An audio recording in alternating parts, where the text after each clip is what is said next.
till now we have studied food crop. Okay, now we are going to study about cash crop. Okay बेटा, जैसे कि cash crop है, नाम से ही पता चल रहा है कि इससे हमें क्या मिलेगा, कैश मिलेगा, मतलब कमर्शियल यूज की है. Cash crop are also called commercial crops. इनको क्या कहा जाता है, हमें इनको हम क्या बोलते हैं, कमर्शियल क्रॉप्स भी क्यों बोलते हैं, क्योंकि इन क्रॉप्स को सेल करके हमें क्या मिलता है, बहुत सारा पैसा मिलता है.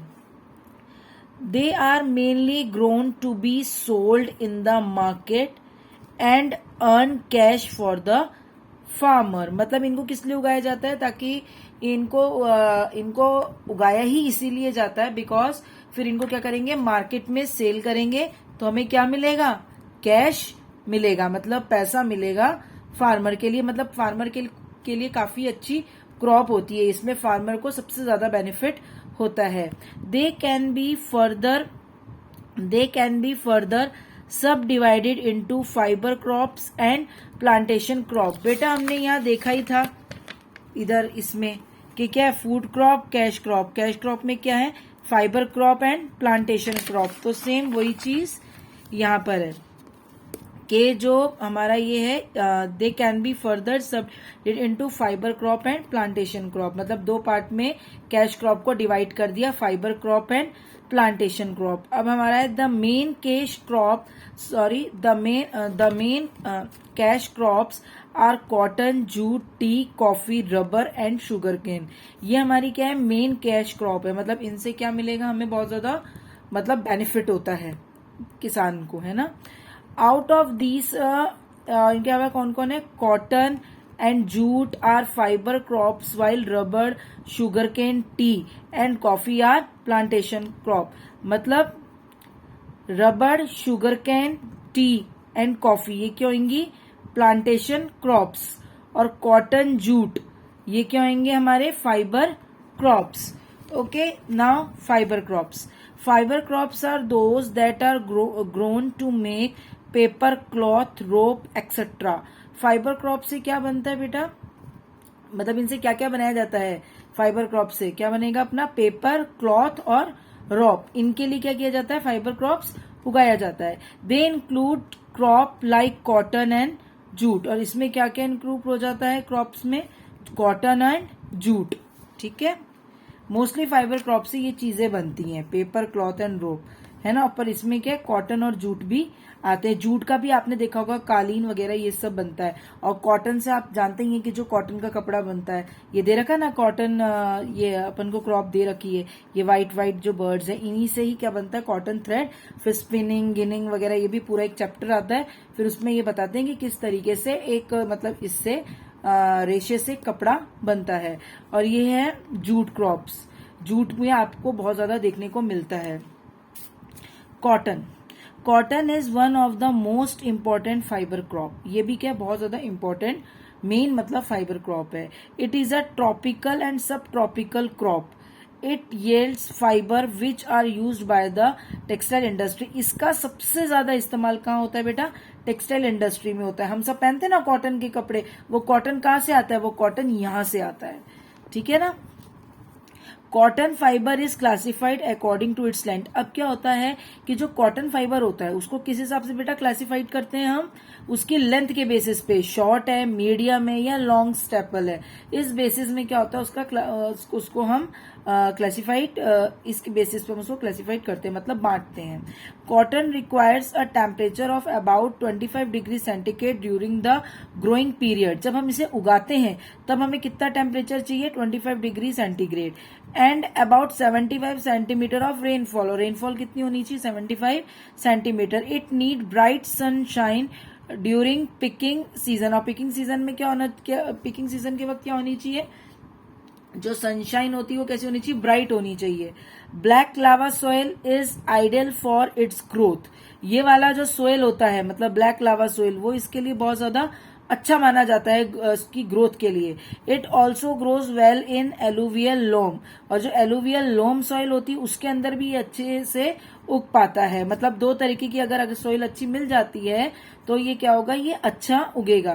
Chemical fertilizer and pesticides are used in cotton plant. Cotton plant के अंदर इन दोनों पेस्टिसाइड्स का भी और केमिकल फर्टिलाइजर्स का भी यूज किया जाता है। Main cotton producing countries are, अब मेन कौन सी कंट्रीज है जो कॉटन प्रोड्यूस करती हैं? कौन कौन सी बेटा? China, USA, India, Pakistan, Brazil, Egypt, Sudan, Russia, Uzbekistan. In India cotton is grown in, अब इंडिया में कहाँ उगता है? महाराष्ट्र, गुजरात, तेलंगाना और आंध्र प्रदेश। ये तो था हमारा कॉटन। ये बहुत ज्यादा डिमांडिंग क्रॉप होता है कॉटन का। Jute, next is jute. Another important fibre crop is jute. It is popularly known as the golden fibre. इसको गोल्डन फाइबर के नाम से भी जाना जाता है ना। और it is the strongest and cheapest of all the fibre. सब फाइबरों में सबसे ज्यादा चीपेस्ट, सस्ता, स्ट्रॉन्गेस्ट, मजबूत होता है जूट। इट इज यूज्ड, इसका जो इस्तेमाल किया जाता है for producing ropes, gunny bags, packaging material, textile products, gunny sack, mats, carpets. मतलब ये सारी चीजें क्या होती हैं, किसकी बनती हैं? जूट की। आपने देखा होगा ये जो अपने रग्स आते हैं, कारपेट आते हैं, या ये जो कालीन आते हैं, ये सब किसके बने हुए होते हैं? किसका इस्तेमाल हो रखा होता है इसमें? जूट का। Jute requires hot and wet climate. Jute को कैसा एटमोस्फियर चाहिए होता है, कैसा रिक्वायर होता है? Hot and wet climate. ठीक है। It requires temperature of more than 25 degree centigrade and rainfall of over 150 centigrade. समझ ही गए होंगे, मोर देन कितना होना चाहिए? 25 डिग्री सेंटीग्रेड, और रेनफॉल कितना होना चाहिए? 150 centimetre. It also requires standing water and a lot of manual labour. मतलब इसके अंदर क्या होता है? Standing water. स्टैंडिंग वाटर समझते हैं आप? जब पानी को रोक देते हैं, पानी के अंदर जूट उगता है। तो जूट जब उगाना होता है ना, तो पर्टिकुलर किसी भी एरिया को जहाँ इसकी खेती की जाती है उस जगह को ब्लॉक करके उसमें पहले पानी भरा जाता है। तो जो पानी भरा रहता है ना उसके अंदर, उसको बोलते हैं standing water. A lot of manual labour, मतलब लोग भी इसमें जो मेहनत का श्रमिक भी इसमें ज्यादा चाहिए होते हैं ना, लेबर ज्यादा लगती है, manual labour. Fertile alluvial plains and deltas are ideal for jute cultivation. Fertile क्या है? alluvial plains, fertile alluvial plain और डेल्टा, इसके लिए क्या होता है? जूट कल्टीवेशन के लिए अच्छा होता है। बिकॉज जूट कल्टीवेशन के लिए क्या होता है? मेन होता है में वाटर ज्यादा चाहिए होता है। इंडिया में क्या होता है? देखो, हुगली रिवर बेसिन इन वेस्ट बंगाल। ये बेसिन इन वेस्ट बंगाल होने की वजह से क्या होता है? मोस्टली कहाँ उगता है? ये वेस्ट बंगाल में। And Bangladesh are the main producer of the jute. और बांग्लादेश में जो इसका मेन प्रोड्यूसर माना जाता है बांग्लादेश। और इंडिया में आपको सबसे ज्यादा इसके आइटम वगैरह सब कैलकाटा में ज्यादा मिलेंगे। Other major producer are Brazil. और इसके अलावा कौन कौन है major producer? Brazil, China, Thailand, Malaysia, Myanmar and Taiwan. Okay. और ये देखो, ये जो पूरा मैप दे रखा है इसमें आपको बता रखा है कि some fibres and plantation crop in India. Next is आती है हमारी प्लांटेशन क्रॉप। देखो, प्लांटेशन क्रॉप में मोस्टली बेवरेजेस क्रॉप्स आती हैं, मतलब जो कि अपने ड्रिंक जिनको हम करते हैं, जैसे टी, कॉफी वगैरह, ये सब। ठीक है। The term plantation crop refer to those crops which are cultivated on an extensive scale in a large area owned and managed by individual or a company. मतलब ये जो प्लांटेशन क्रॉप्स होती है मोस्टली बहुत बड़े स्तर पर, मतलब काफी जगह पर इनको कल्टीवेट किया जाता है, बहुत बड़े पैमाने पर। और जो इनको जो मैनेज किया जाता है, या तो वो कोई इंडिविजुअल करता है या कोई इंडिविजुअल कंपनी इसको मैनेज करती है। Tea, coffee, rubber and sugar cane are the major plantation crops. ये tea, coffee, rubber, sugar cane, ये सब मेजर क्या है? आपके प्लांटेशन क्रॉप है। Tea requires high temperature of about 25 degree centigrade. मतलब टी को कितना टेम्परेचर रिक्वायर्ड होता है? About 25 degree centigrade and moderate rainfall of about 200 centimetre. Moderate rainfall चाहिए होता है। It is grown as plantation on sloping land. Sloping land होगा तो मोस्टली ये असम वगैरह में आपको देखने को मिलेगा जहाँ की ऐसे स्लोप बना हुआ होता है। It is grown as plantation on sloping land to avoid water logging. मतलब स्लोपिंग लैंड क्यों चाहिए होगा अगर आप अपना माइंड यूज करेंगे, ताकि वाटर लॉगिंग कम हो। मतलब पानी रुका हुआ नहीं होना चाहिए। मतलब अगर टी का अगर आपको उगाना है तो उसके लिए पानी लॉगिंग नहीं होना चाहिए, मतलब रुका हुआ पानी नहीं होना चाहिए। जैसे जूट के अंदर तो क्या है, हम पानी रोकते हैं ताकि जूट उग सके, पर टी के अंदर ऐसा कभी भी नहीं होता। इसमें ऐसे स्लोपी बने हुए होते ताकि पानी रुके ना। Well drain loamy soil is required for tea cultivation because the plant cannot withstand stagnant water, है ना। मतलब स्टेगनेंट वाटर नहीं होना चाहिए, स्थिर पानी नहीं होना चाहिए रुका हुआ। और वेल ड्रेन लॉमी सोयल चाहिए होती है, मतलब अच्छी तरीके से जो सूखी हुई सोयल होती है ना, वेल ड्रेन लॉमी सोयल वो चाहिए होती है इसके लिए। Tea bushes are planted in straight row. एक स्ट्रेट रो के अंदर इन्हें उगाया जाता है। About 1.5 metre apart. A lot of cheap labour is required for picking tea leaves. और इसके लिए बहुत ही चीप लेबर की जरूरत होती है। इसकी टी किससे बनती बेटा, लीफ से ना, तो इसकी लीफ को ही तोड़ते हैं। Women labourers are specially engage to ensure delicate handling to tea leaves. फिर इसके लिए क्या होती है, अगर आप कभी भी देखेंगे मूवीज में भी किसी जगह दिखाया जाता है, आसाम की शूटिंग में क्या होता है कि वो औरतें पीछे एक बैग लगा रखा होता है और पौधे से एक एक लीफ तोड़ के पीछे डाल रही होती हैं, पीछे उस टोकरी के अंदर डालती हैं। तो वो क्यों बिकॉज उसके क्या होता है, वुमेन लेबर चाहिए होती है, क्योंकि उसको बहुत डेलिकेट तरीके से तोड़कर मतलब उसमें बकेट में वो लोग डालते हैं, बहुत डेलिकेट तरीके से हैंडल करना पड़ता है। T is grown Japan, Indonesia, Kenya, Uganda and Bangladesh. In India T is grown in Assam. देखो इंडिया में कहाँ उगती है ये, आसाम में। अगर आप आसाम जाओगे तो आपको ये बहुत अच्छे से समझ में आएगी चीज। West Bengal, Kerala and Tamil Nadu. Now next is coffee. Coffee is another beverage crop, है ना। जितनी भी ड्रिंकिंग क्रॉप्स होती है इनको बेवरेजेस क्रॉप्स कहा जाता है। It is obtain from the bean of the coffee plant. ये कहाँ से ली जाती है, कॉफी प्लांट के बीन्स होती हैं एक तरीके की ना। ये देखो ये दे रखे बीन है ना, छोटी छोटी।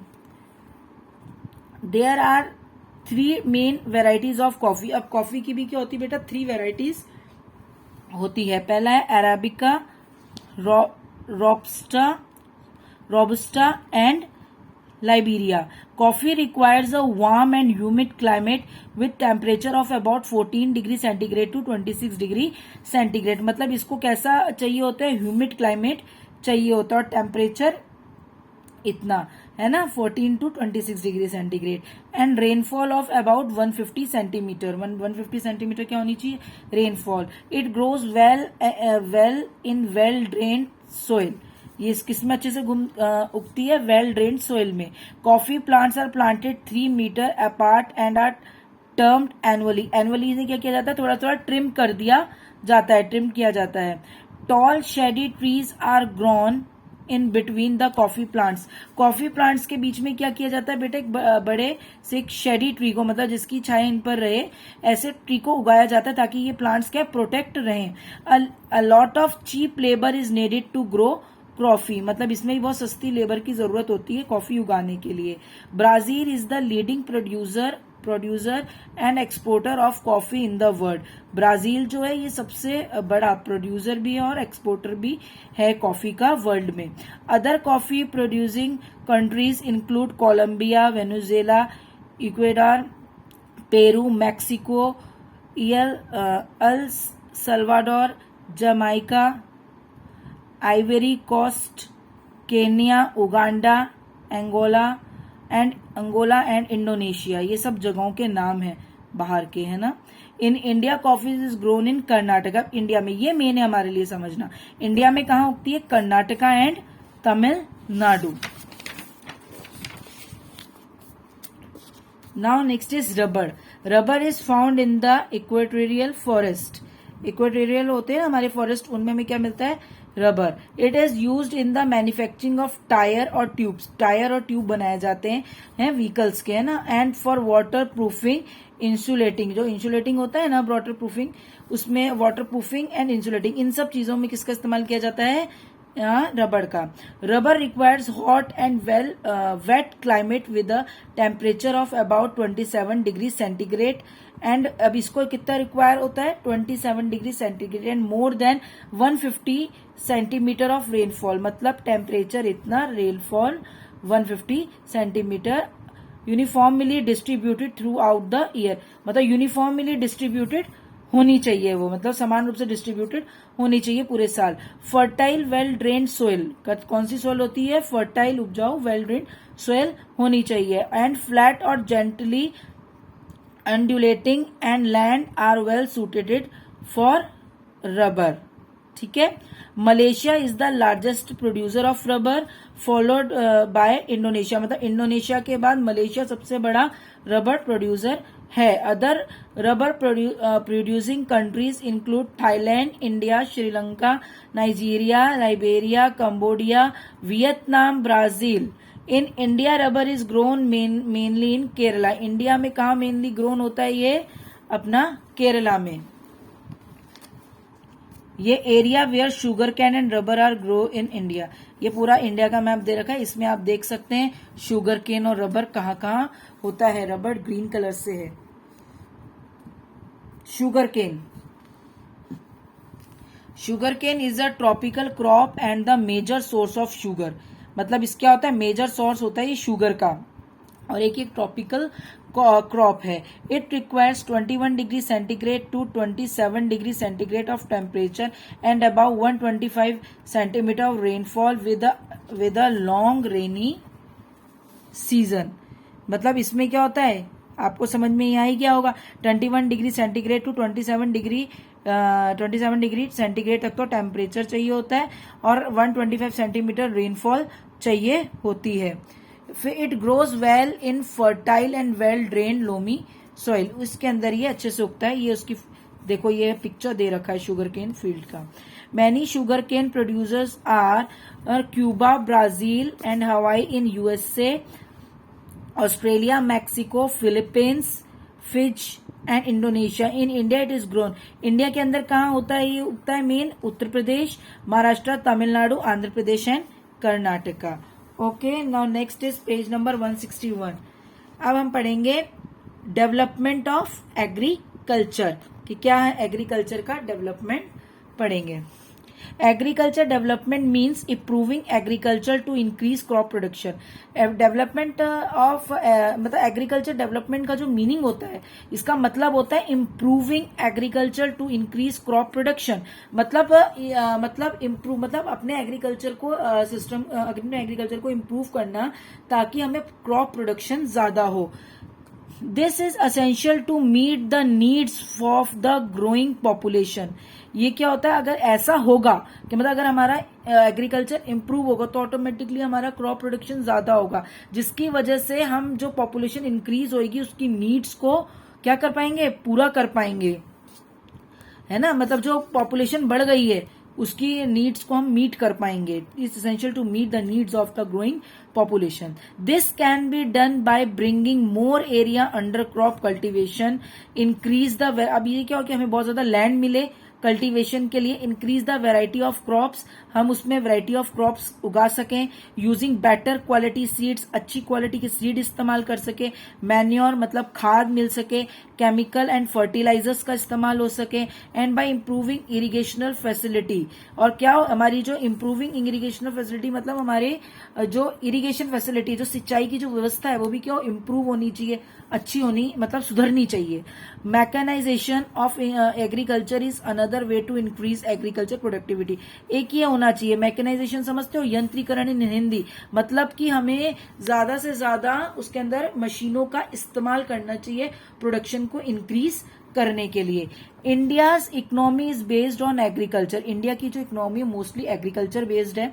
More than 70% of population is depend on agriculture for its livelihood, मतलब अपने जीवन को चलाने के लिए 70% जो आबादी है वो किस पे डिपेंड है, एग्रीकल्चर में। An average Indian farm is quite small in size and the farmer grow crop which are enough for his family with very little surplus left for sale. और इसमें से कुछ तो इतने छोटे छोटे किसान हैं कि जो कि स्मॉल साइज में ही अपनी वो खेती बाड़ी करते ताकि उनके घर का ही गुजारा हो सके, और सरप्लस मतलब अपने घर का गुजारा होने के बाद बहुत ही कम बचता है जिसको कि वो सेल करके मुनाफा कमा सके। Agriculture in India is largely dependent on monsoon rain which is irregular in different parts of the country. और हमारे देश में क्या होता है कि हम एग्रीकल्चर के लिए किस पे, मानसून पे डिपेंड होते हैं, पर जो मानसून भी होता है वो भी अलग अलग हमारे देश में अलग अलग होता है ना। जरूरी तो नहीं ना कि अगर आज राजस्थान में पूरी सही बारिश हुई तो वो गुजरात में भी हो, या गुजरात और राजस्थान में सही हो तो तीसरी जगह पे भी सही हो, ऐसा नहीं होता है। तो इसलिए क्या होता है, ये डिफरेंट होता है। हार्वेस्टिंग इज डन मैनुअली, है ना। और हार्वेस्टिंग क्या होती है, जब उसको कटाई होती है फसल की तो मैनुअली ही होती है। The farm is mainly used for food crop cultivation and farmer have to sell their produce immediately after harvest due to a lack of storage facilities. अब क्या होता है, जैसे ही जो एग्रीकल्चर में भी क्या होता है, जो क्रॉप होती है वो हार्वेस्ट होती है, क्या करते हैं वो उसको इमीडिएटली ही बेच देता है, क्योंकि बिकॉज उसके पास क्या होता है, लैक ऑफ मतलब कमी होती है किसकी, स्टोरेज फैसिलिटी की, मतलब उसके पास कोई जगह नहीं होती जहां वो अपनी क्रॉप को स्टोर करके रख सके और बाद में उसको सोच समझ के अच्छे फायदे पर बेच सके। इतना टाइम किसान के पास नहीं होता है, तो वो जैसे ही उसको हार्वेस्ट करता है और तुरंत ही क्या करता है, उसको बेच देता है। Due to a shortage of funds and lack of knowledge. अब फंड्स भी कम होते हैं और नॉलेज भी कम होती है। There is a limited use of chemical fertilisers, और वो क्या करते हैं, बहुत कम ही केमिकल फर्टिलाइजर्स का यूज करते हैं। The government after independence made agriculture development its first priority. जब हमारा गवर्नमेंट, जो हमारी गवर्नमेंट है, उसने आफ्टर इंडिपेंडेंस के बाद क्या किया, फर्स्ट प्रियोरिटी पे रखा उसने development its first priority under the 5 year plans. 5 year plan बनाया एग्रीकल्चर को डेवलप करने का आफ्टर इंडिपेंडेंस, इसको सबसे ज्यादा प्रियोरिटी दी। The green revolution to place in the 1960s में क्या हुआ, ग्रीन रेवोल्यूशन हुआ। The green revolution has brought in a lot of change in agriculture. Green revolution की वजह से एग्रीकल्चर में बहुत बदलाव हुआ है। द गवर्नमेंट है starting providing crop loan. Government ने क्या स्टार्ट किया, क्रॉप लोन, मतलब आपको आपकी फसल पे लोन मिलेगा। With which the farmer can buy, जिससे कि फार्मर क्या ले सके, HVY मतलब high yielding varieties of seeds, मतलब अच्छी ये हाई येडलिंग वेराइटी के सीड्स ले सके, और that are genetically modified for high yield, मतलब जो हाई येल्डिंग सीड्स होते हैं ये जेनेटिकल मॉडिफाइड होते हैं। Farmers can take tractor on rent for ploughing and transportation, है ना। फार्मर क्या करता है, ट्रैक्टर को किस पे रहता है, रेंट पे रहता है, अपने प्लोइंग करने के लिए और ट्रांसपोर्टेशन के लिए। Borrow thresher and harvester use pesticides and fertilizers and install pump and tubewell for irrigations.